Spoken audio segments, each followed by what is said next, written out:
अपने YouTube channel voice of education से आप लोगों से मुखातिब हूँ ताकि मैं आपको ताज़ा तरीन पीएचडी इंटेंस टेस्ट के बारे में अपडेट करता चलूँ। फ्रेंड, जैसे कि आपको पता है कि पीएचडी टेस्ट जो कि केपी गवर्नमेंट ने कैंसिल किया था, तो एनटीएस वालों ने केपी गवर्नमेंट एजुकेशन डिपार्टमेंट पे केस किया है कि ये जो इसका कैंसिल होना ये हमारे साथ ज़्यादती है, क्योंकि कहीं भी एनटीएस पीएचडी टेस्ट कैंसिल नहीं हुआ है। तो दोस्तों, आज चूँकि उसका तारीख़ था पेशावर हाई कोर्ट में, तो दोनों वकील जो हैं वो कला यानी एनटीएस का वकील भी और केपी गवर्नमेंट एजुकेशन डिपार्टमेंट के वकील भी हाज़िर थे।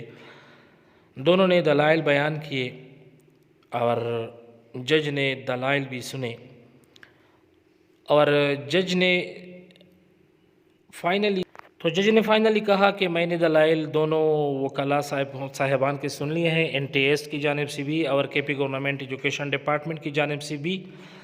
तो जज ने कहा कि इसका फ़ैसला जो है महफूज है और इंशाल्लाह इसको 3 जुलाई पे मैं सुनाऊंगा। तो दोस्तों, उम्मीद तो की जाती है इंशाल्लाह कि पीएचडी टेस्ट इंशाल्लाह कैंसिल होगा और फिर दोबारा रिकंडक्ट होगा।